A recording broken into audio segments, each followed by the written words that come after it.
Olá, meus amigos, mais uma vez aqui fazendo um estudo do livro Trigo de Deus e vamos antes fazer uma leitura de harmonização do livro Migalha, que se chama Prece de Paz, é o nome da nossa leitura. Senhor Jesus, em teu amor infinito, concede-nos a tua paz. Ensina-nos a viver e a servir em paz. Conserva-nos os corações no caminho da paz. Auxilia-nos a compreender-nos uns aos outros no clima da paz. Senhor, em tua misericórdia, abençoe-nos com tua paz, agora e sempre, que assim seja.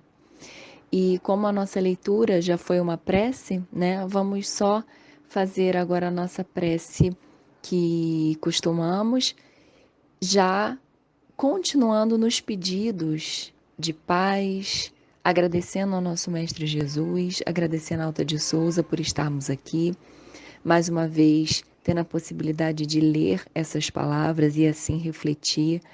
Esse momento de estudo é um momento que a espiritualidade amiga está conosco. Aproveita para nos passar algumas intuições, então que nós possamos aproveitar da melhor forma. Então, agradecendo mais uma vez e pedindo para que esse ano que venha agora, aproveitando que esse é um estudo de fim de ano, que esse estudo que vem agora, que esse ano que vem agora seja um ano de muita paz. Que assim seja, graças a Deus. E aí, pessoal, o nosso estudo de hoje, ele vai falar sobre Eu que sou Brando. É a mensagem número 4 do livro Trigo de Deus. E o interessante é que esse estudo vai falar sobre aquele contexto de Jesus, aquela realidade em que se encontrava, os lugares por onde ele passava, pessoas doentes, pessoas cegas, os leprosos e mesmo aquelas pessoas que não tinham nenhuma doença do corpo físico, mas pessoas amarguradas, solitárias, doenças do corpo espiritual, doenças do espírito, que são as que a gente tem visto, né, ultimamente aí estão crescendo essas doenças da alma, digamos assim, cada vez mais. E agora, que é uma época de fim de ano, a gente vai se aproximando do fim do ano, é uma época muito comum em que as pessoas agradecem ou não agradecem, né? Isso varia de cada um, mas o pedido, ele acontece sempre. Então é um momento que as pessoas renovam os seus pedidos, as suas listas de desejos, né? E algumas pessoas fazem aquela listinha de metas com um novo olhar, assim, uma nova esperança, né, de algumas coisas que não foram conquistadas em 2022, mas quem sabe serão em 2023, ou com uma revisão, né, eu agora já nem quero mais isso, seja porque eu conquistei ou não conquistei, mas não faz mais sentido, agora eu desejo conquistar isso em 2023. E o interessante é que essa lista também muitas vezes ela é com um pedido de coisas materiais. É raro a gente ver até em exemplos das redes sociais, a gente fala muito, ouve muito, muito visto nessas listas, pedidos como emagrecer, viajar, juntar dinheiro, coisas assim. E é difícil ver um item dessa lista de pedidos como eu quero amar mais, eu quero perdoar mais, eu quero rever as minhas crenças, eu quero remover as minhas limitações, que são pedidos mais relacionados à evolução espiritual. Então, esse texto que fala eu que sou Brando, esse texto aqui dessa época, ele vai falar justamente de como Jesus, com a sua brandura, conseguia acalmar as pessoas apenas com a sua presença. Então, já no início, ele fala: a presença de Jesus magnetizava-os, acalmando-os, já que ficavam na expectativa de serem atendidos. E aí tem uma coisa interessante que é o seguinte. Naquela época desse texto, a época desse texto, Jesus estava encarnado. Então, ele passava pelas pessoas, essas pessoas se sentiam calmas apenas com a presença dele, apenas com a expectativa de saber que ele estava ali, em algum momento eles seriam atendidos. E nós, hoje em dia, com Jesus desencarnado, poderíamos pensar: ele não está mais encarnado, então eu não vou ser mais atendida. Mas sabendo que somos espíritos, isso não é verdade. Então, Jesus pode nos atender, pode continuar nos atendendo apenas com a sua presença, só que agora do ponto de vista espiritual. E quem já presenciou isso sabe, quando está com Jesus no coração, quando os pensamentos estão convergindo para esses ensinamentos de amor, de caridade, nós nos sentimos calmos, toda aquela ansiedade, todo aquele nervosismo, ele desaparece das nossas vidas. Só que existe uma coisa importante a se falar sobre isso. Jesus está pronto a nos ajudar, mas precisamos fazer a nossa parte. Então, isso é a mesma lógica dos pedidos de ano novo. Eu quero emagrecer, eu quero juntar dinheiro, mas se eu não fizer a minha parte, para emagrecer, eu preciso fechar a boca. Para juntar dinheiro, eu preciso de repente parar de gastar em coisas supérfluas, né? Ou coisas que eu não preciso tanto para jogar aquele dinheiro para um outro lugar. Então, precisamos sempre fazer a nossa parte. E no caso de Jesus, é a mesma coisa. Para que nós possamos ser beneficiados pela ajuda dele, pela brandura dele, precisamos também fazer a nossa parte. Então, assim como esses desejos de ano novo, nós precisamos mudar o nosso comportamento, porque o desejo atendido, ele parte muito mais da nossa mudança do que propriamente de algo externo, de algo que vai acontecer. É claro que é uma coisa que eu acredito e gosto sempre de falar, que é um trabalho de equipe. Então, a espiritualidade, ela está ali pronta para nos ajudar. Tanto Jesus, quanto os nossos mentores espirituais, Alta de Souza, mentora da nossa casa. Porém, precisamos fazer também a nossa parte. Precisamos cuidar dos nossos sentimentos, cuidar dos nossos pensamentos e cuidar das nossas ações. E é o que ele fala um pouco no início do texto.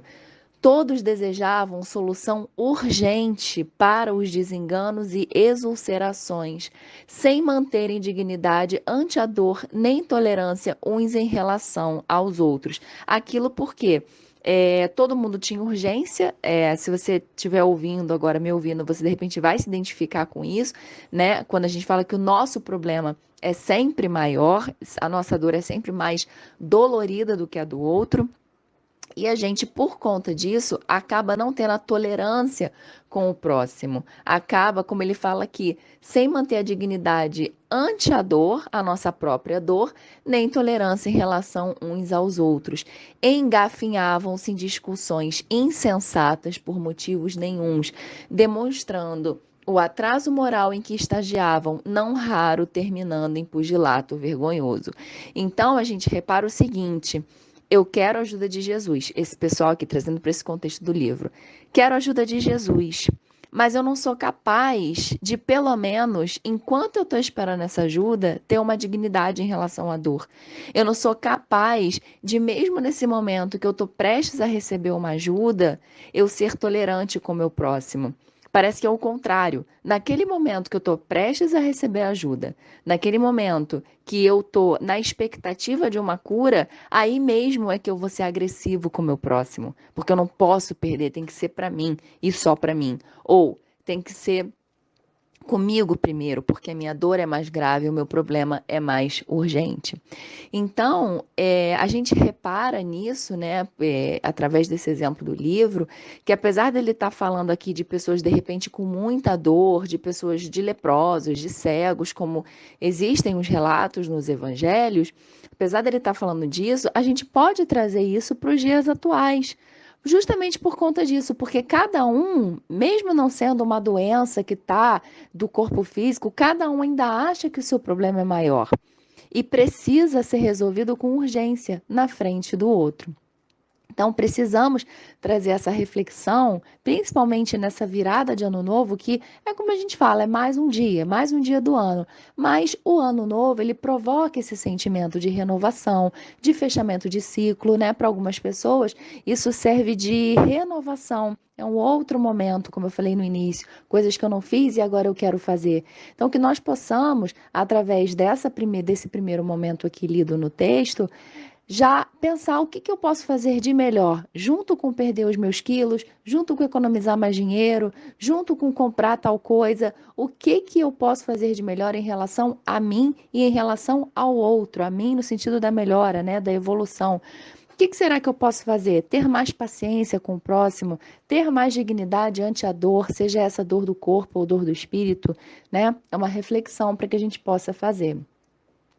E mais adiante, né, desse texto, existe uma pergunta de João para Jesus, falando o seguinte: são tantas dores, são tantas pessoas reclamando, porque a gente imagina essa cena, né? Parece que eles andavam por vales de pessoas. A sensação que dá quando a gente lê é que você vai andando pela rua e tem aquelas pessoas todas com doenças, todas pelo chão, estendendo a mão pedindo para ser curadas, quando não brigando, né? Como a gente acabou de ler.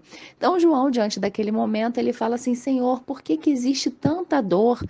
Será que essas pessoas são as culpadas por isso que está acontecendo aqui?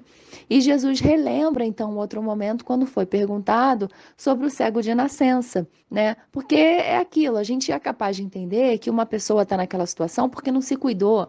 Ah, eu estou com uma doença porque eu não me cuidei. Ah, eu estou pobre porque eu gastei meu dinheiro, porque eu não soube administrar o meu dinheiro.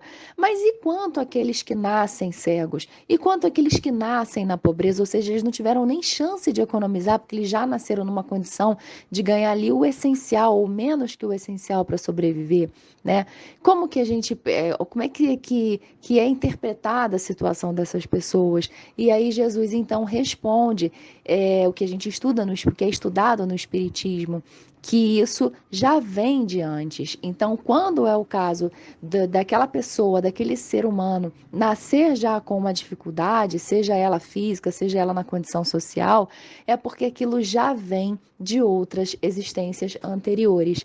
Então, quando tem essa parte do diálogo, ele pergunta então, por que, mestre?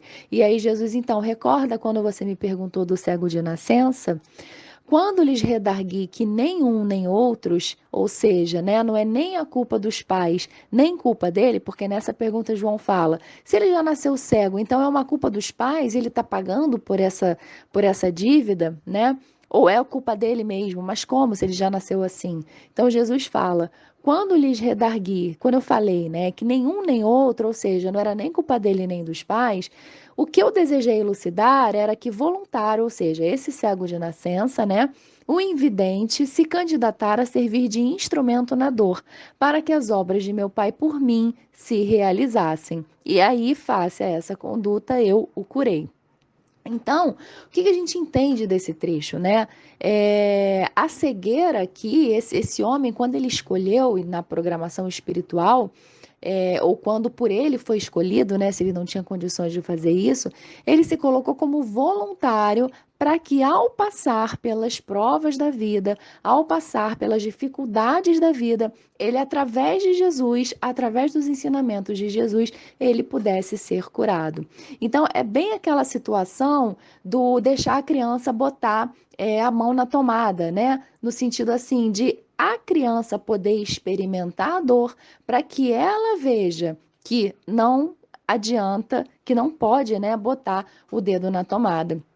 Então, esse cego de nascença, muito provavelmente, ele passou por situações anteriores e agora, através de uma dificuldade relacionada aqui aos olhos, né, ele precisasse se colocar numa situação para procurar os ensinamentos de Jesus e assim se curar. E é assim com todos nós, né? Então, todas as dificuldades que eu tenho e que você que está me ouvindo aí tem também, são dificuldades colocadas no nosso caminho para que a gente possa aprender algo em relação a isso.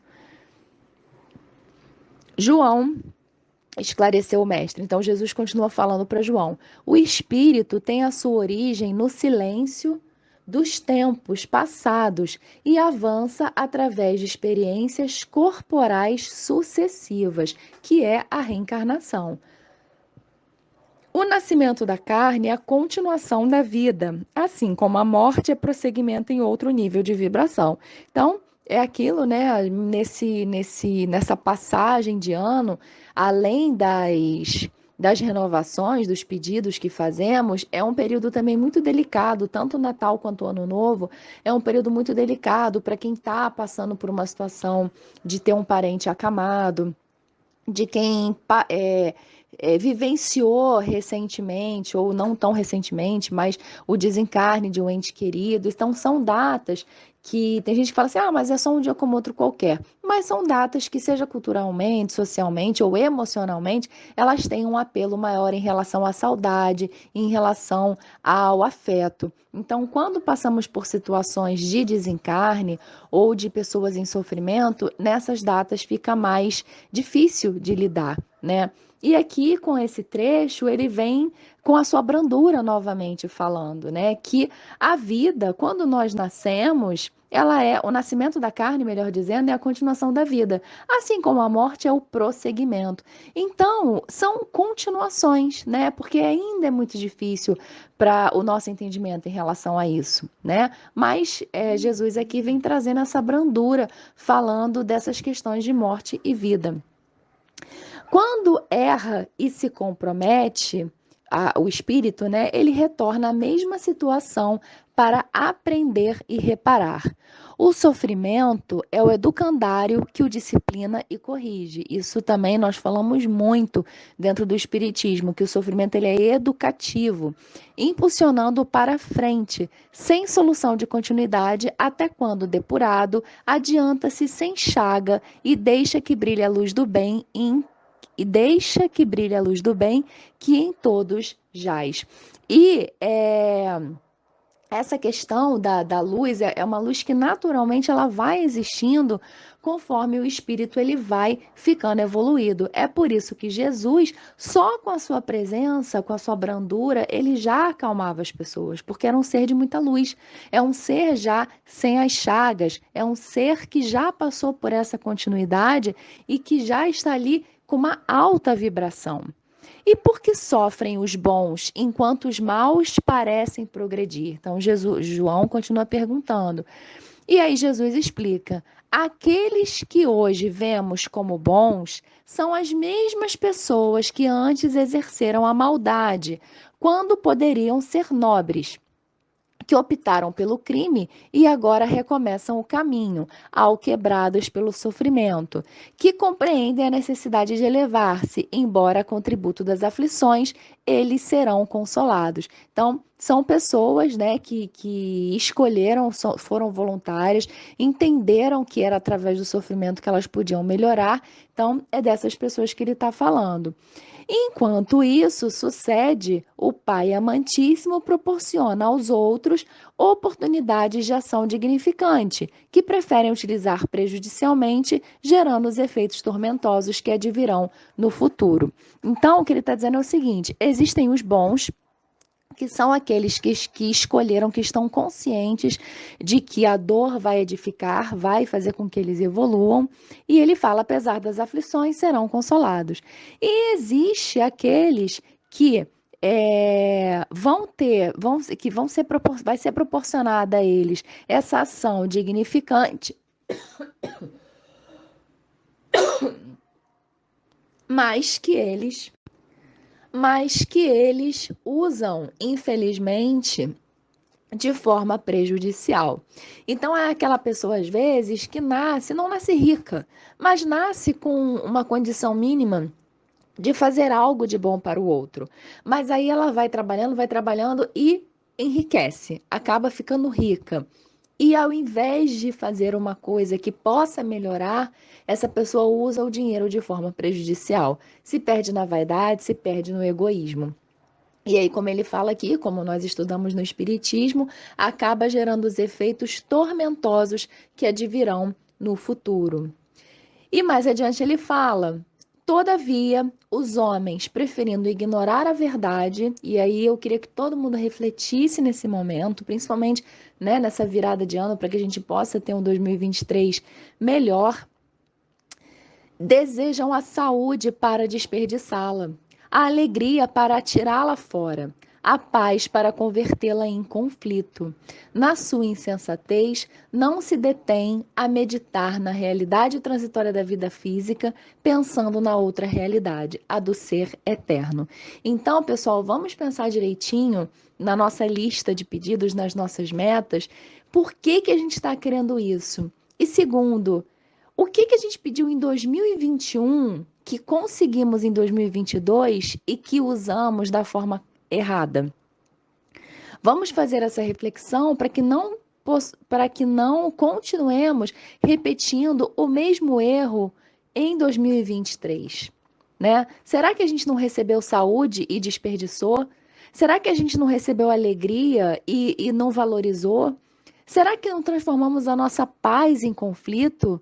É muito comum agora no Natal surgirem esses memes, né, nas redes sociais, essas piadinhas, do pessoal falando, ai, vem aquela época de Natal, a época que eu sou obrigada a ficar com aqueles parentes que eu não gosto, a época que eu sou obrigada a ouvir a piadinha da minha tia, do meu avô, do não sei quem. Né? O Natal, gente, que assim, apesar da mídia, apesar dessa coisa do presente, da festa, da comilança ser estimulada, o Natal é quando celebramos o nascimento de Jesus. Então, será que eu estou aproveitando da melhor forma a minha noite de Natal?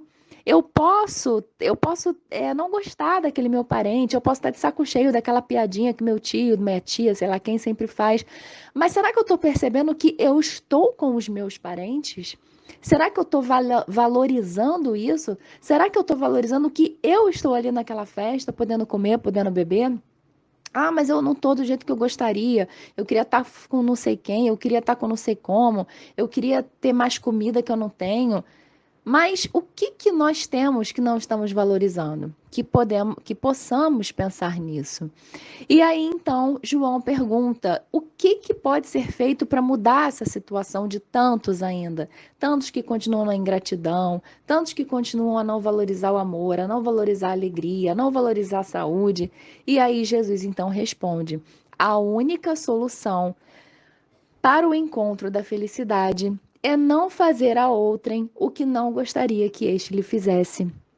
E a alternativa é vir a mim, todos os que se encontram cansados e aflitos, tomando sobre os ombros o meu fardo, recebendo o meu jugo, pois só assim eu os consolarei. Então, pessoal, que essa mensagem ela possa atingir o coração de vocês e de todos aqueles que estão conectados através dos nossos pensamentos, porque Jesus está aqui nos esperando, nos aguardando, chamando todos nós que somos aflitos. Mas para isso precisamos primeiro não fazer ao outro aquilo que não gostaria que nos fizéssemos, né? Que nos fizessem. Então, lembrando daquela festinha de Natal, né? Ai, mas aí a pessoa vai me falar uma coisa, eu vou ficar de cara feia. Então, tenta mudar a cara feia. O ideal é que, assim, tanto a pessoa pare de fazer a piadinha que você não gosta, como você também não fique de cara feia. Mas, às vezes, a pessoa não pode fazer, você pode. Porque nós nunca podemos mudar o outro, mas podemos nos mudar, né? Então, que essa seja a reflexão para que a gente possa ter um ano diferente, porque nós vamos ser diferentes, né? Então, a primeira coisa é vamos fazer aquilo para o outro que gostaríamos que fizessem para gente, ou o contrário, né? Não vamos fazer ao outro o que não gostaríamos que nos fizessem. E a segunda coisa, quando estivermos aflitos, quando estivermos cansados, vamos procurar a Jesus, porque Ele nos dará, né, o jugo. Nós vamos receber o jugo, pois só assim poderemos estar consolados, só acolhendo as palavras dele, só fazendo aquilo que ele nos convidou, é que vamos conseguir atingir a nossa calma. Então, mais uma vez, renovando, né, esse convite para que o ano que vem possa ser um ano diferente, com mais calma, com mais serenidade e a partir dessa leitura, com mais brandura, né? E só vamos conseguir através desses dois ensinamentos que nos foram passados agora no finalzinho do texto, tá bom? Então, eu desejo a todos um Feliz Natal, eu desejo a todos um excelente Ano Novo, uma excelente passagem e um excelente 2023, que nós possamos nos mudar. E agora, então, vamos fazer a nossa prece de encerramento. Querido Jesus, nosso amigo de todas as horas, que nos ampara, que nos consola, que nos ensina. Agradecemos por mais esse estudo, o nosso último estudo virtual de 2023. E pedimos para que tudo o que foi falado aqui hoje possa chegar nos corações e nas mentes de todos nós. Que nós possamos realmente colocar em prática todos esses ensinamentos com calma, com brandura, com serenidade, sempre recorrendo ao Senhor Jesus, sempre recorrendo aos nossos mentores espirituais, a nossa querida Alta de Souza, nos dando tudo aquilo que necessitamos para seguir a nossa jornada. Que assim seja, graças a Deus.